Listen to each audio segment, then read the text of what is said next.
Hello, viewers, and welcome to the latest episode of the GI Huddle. I'm with Hubert Wang, President and COO of MGM China. Hubert, thanks very much for joining us. Thank you, Tim. Thank you for affording me this opportunity. Really looking forward to speaking to you about MGM China, all things Macau. But a great place to start, I think, is if you could walk us through and sort of a typical day in the role of President and COO of MGM China. Well, that's a big question. But generally speaking, I think that if in 3 words, it will be listen, think, and decide. So in terms of listening, I keep my ears on the ground, listening to internal parties and also external people from my staff, other executives, and the board members. That's internal. Sources for me to get an idea what's going on, what is the buzz. And then externally, I listen to regulators, voices from the communities, and also our competitors, our industry peers. So I want to understand what other people are providing to our customers, what our customers are caring about, how is our products, how are our products stacking up against competitors, how people feel at our property from a customer experience standpoint, and what regulators are talking about and what's on their agenda. So by having all that information collected, and I think through all that, try to identify the problems, and then analyze and evaluate options. So that's the thinking process. Probably is going to take most of the time. And then decide, that is to say, to decide on an action plan with very clear objectives, resources allocation, and prioritization. So, and also, I think when you have an action plan, you have to have assignment of responsibilities and follow-up mechanisms.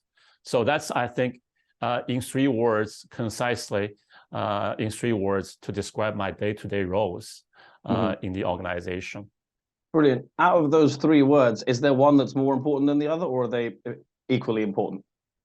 I think that I think most important, I already alluded that is you need to keep some time to yourself to do proper thinking.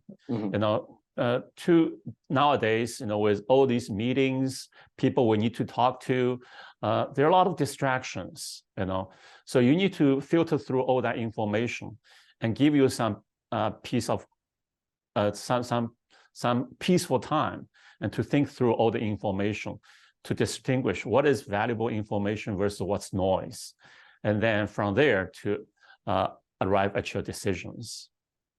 Absolutely. I'm aware that obviously right now you don't have that time to make decisions because we're doing this interview, but the viewers will certainly benefit from that kind of insight. Thank you. You're so obviously at the moment based in Macau. A big part of your career is in Asia, but of course previously you were in the US, and I wondered if you could walk us through your time in America. And you gained significant experience at kind of different companies there before you moved to gaming in Asia. Yeah, that's right. I actually started in the gaming industry in the mid-90s in the US.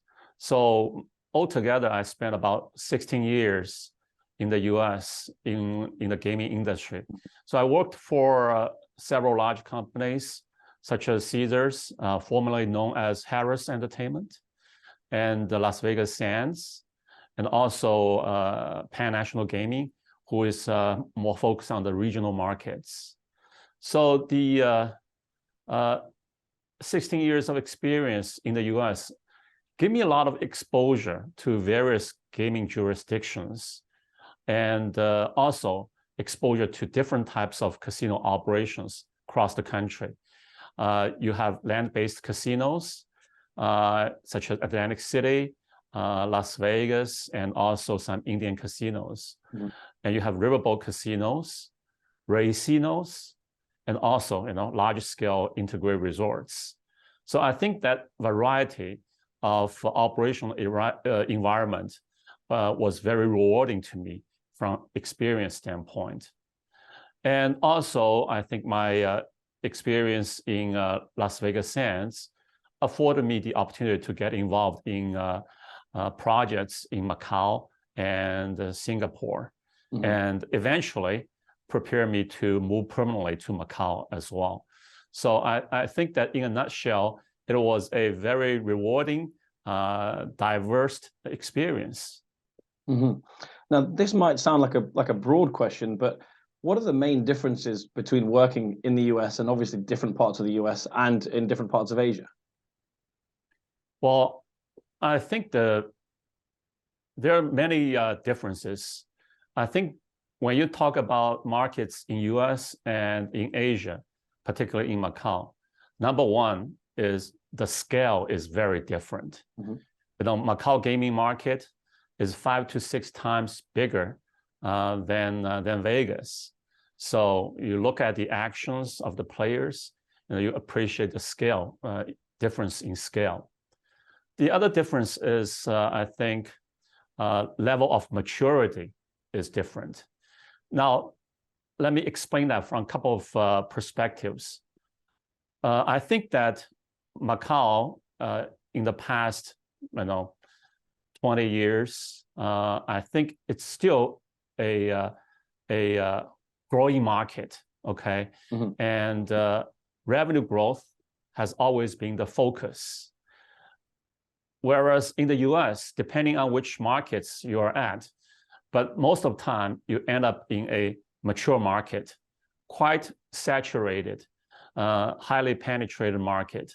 So in that kind of operating environment, margin management, cost control takes more important role in terms of hitting earnings target. So that's just from revenue perspective, cost control perspective. But other reflection of market maturity is on the regulatory side. I think that over the past 2 decades in Macau, we can see that market keeps on growing, and the regulatory framework and the rules also played a very significant role in catching up these development. And the most recent example is the strengthening of regulatory rules on the junket operations. So that's a prime example. As market grows and matures, some of these regulations need to step up to rule out illegal activities, and then to make the market even healthier and more sustainable. So there are other differences in Asia and in the US. I think that, as we all know, China has been developing very fast. So in terms of access to the market, the infrastructure improvement, the speed of evolution is very fast in this part of the world. And then from customer preference standpoint, I think that in Asia, at least for now, although diversification is always a top priority, but definitely in Macau, for example, I think that you can see gaming is still playing a dominant role here in terms of revenue generation. And within the gaming activities, I think that table games is more centric, and that's very different, particularly different from the riverboat markets in US, where slot plays a dominant revenue contributor role. Yeah, really interesting observations. As you say, with table games at the moment in the US, table games are sort of slightly down year on year. So as you say, very different in terms of the markets. And we'll definitely talk more about the Macau market as a whole later on. But for now, I wanted to sort of go back to your career timeline, and we've discussed your experience in the US. Obviously, MGM China now, I believe, correct me if I'm wrong, over 12 years at the company. Can you talk us through that journey with the company, with MGM China at the moment? Yeah, I joined the company in 2011. So when I joined the company, I played the role of CFO, and I did that for about 8 to 9 years, and then I became president and CEO until now. So now I'm taking care of gaming operations, strategic marketing, hospitality, IT functions, business development, security, etc. So all these operational units. I would say that, instead of, in addition to the role changes throughout the dozen years at the company, I think that my career with MGM China is also characterized by two business cycles, up and down, two cycles, complete cycles. One is, I think, from the 2010, around that time to all the way to 2014 was hyper growth. And then from mid 2014 to mid 2016, you had the first correction with revenue down about 1/3, to 40%, within these 2 years compared to before the correction. And then it gradually recovered all the way through 2019, and then COVID hit. So there's a pandemic-related, correction. So these two business cycles, along with these two business cycles, there were also many significant events that happened, and I was fortunate or unfortunate to be part of it. Such as the IPO, in 2011, the opening of MGM Cotai in 2018. So fortunately, I was part of these significant events. And then COVID hit, COVID disruptions, 3-year, very tough period. But then at the end of last year, we were successful in retendering and get another 10-year license. So these are all very significant milestones that I was part of it. Regardless, I think tough or a great experience, I think it's fortunate to be part of these experiences. You learn a lot through these cycles. And now I think that also more importantly, I think that in the past few years, we were able to gain more market share in Macau. So MGM China right now, with 2 operations here, we're now having 14% of the market now. That's a significant growth of 5 to 6% from the base we had before 2019. Impressive growth numbers there, as you say. Yeah, definitely. It definitely sounds like an achievement worth being proud of, and it links nicely to my next question. You mentioned you were previously CFO and currently president and COO. With your maybe as well as your president hat, your CFO hat, how do you look back on MGM China's Q2 results? Well, again, I'm very proud of our Q2 results, and everybody asked the question, how is your recovery? I would say that for MGM China, we have moved beyond the recovery phase. We're back into the growth phase. Take Q2, for example. Our revenue was already even with 2019 pre-COVID level, and our EBITDA actually exceeded Q2 2019. So our EBITDA was at 120% of Q2 2019 versus industry of about 70%. So I think we were able to achieve these results because we did not stop investing during COVID. We had hope, and that paid off. The faith of having hope, believing that we'll come out of COVID, paid off. And our focus, again, business focus in mass segment, again, paid off. That's always our strength. And we were able to leverage non-gaming investment and programs effectively to drive visitation and share of wallet as soon as pandemic control was over. So that's how we arrived at these amazing results. What are your the most pressing areas on your agenda right now? You mentioned there the mass market. I imagine that's a big focus, and maybe we can talk about this later. But obviously, I guess Macau has a little less focus on the VIP market now, especially you mentioned kind of junkets not operating as much now. But maybe that's a separate topic. Yeah, I mean, in terms of my pressing areas, I think I mentioned that we have grown quite significantly in terms of market share from 8 to 9% in 2019 to all the way to 14% now these days.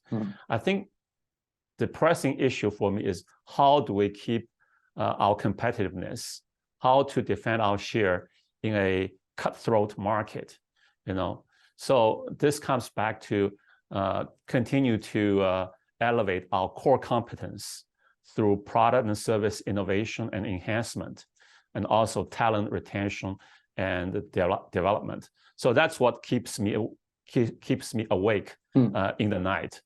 What kind of new ideas we have, what kind of new product improvements we can have, what kind of service we can provide to the customers in order to keep them here instead of walking across the street.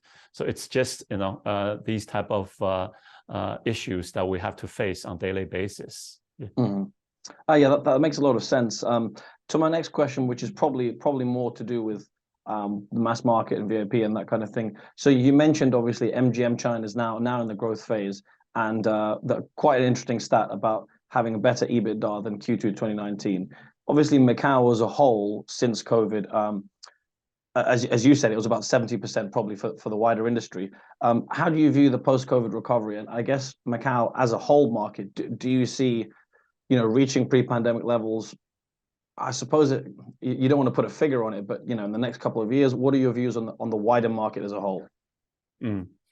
Yeah, I think that frankly, the recovery speed has exceeded expectation, not just our internal expectation, but also the industry expectation, Wall Street expectation, and the government expectation. So because speaking of expectation, we really worked on that very diligently last year during the retendering process, because we had to make investment commitment, and that has to be based on our expectation of the market recovery. So now, looking back, we do see that the reality really exceeded the expectation.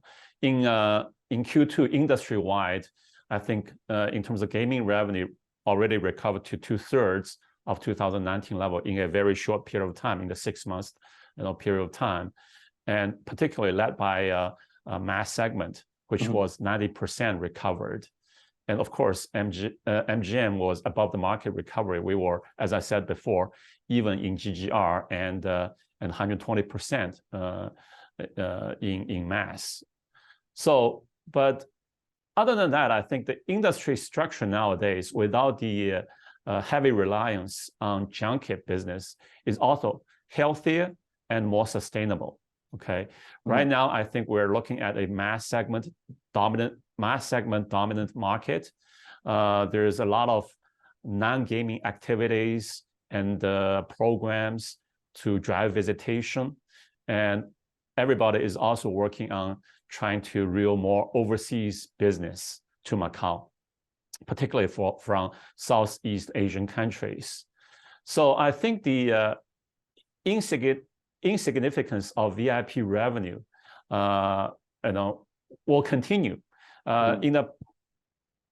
In 10 years ago, 12 years ago, when I just joined the industry here in Macau, VIP was 70% of the total GGR. Nowadays, I think it's around 15% only. So what does that mean? It means that we don't have to reach the same GGR level as pre-COVID period in order to arrive at the same profit, because mass segment has a much higher profit margin. So that's very important. I don't know exactly, when the total GGR will be even or above 2019 level, but I'm pretty sure that on the mass side, I think everybody will be closing the gap towards 2019 pretty soon, And once you do that, I think that you'll see that your profit level will also pretty close to 2019 level as well. So MGM has already been there. We closed the gap and already moved beyond 2019 level. I think that we are the leading company in achieving that. But I feel that other companies will follow suit pretty soon. It's a matter of 1 quarter or 2 quarters. Yeah, okay.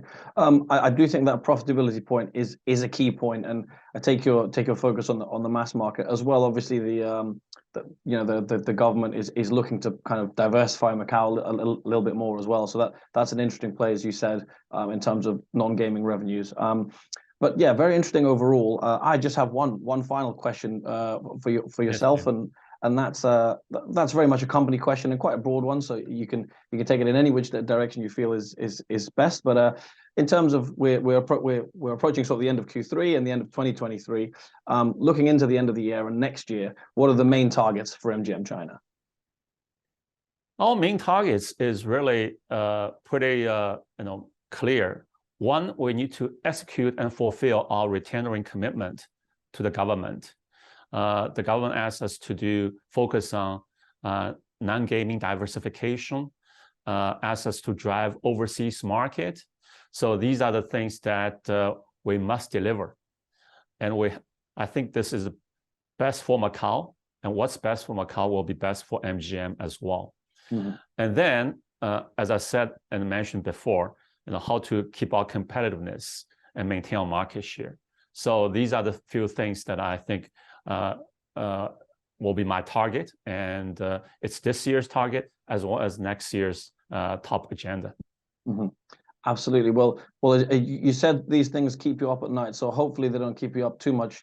You can sleep knowing that the growth is coming in, and best of luck with everything that you're looking to achieve. Thank you, Tim. Appreciate the interview.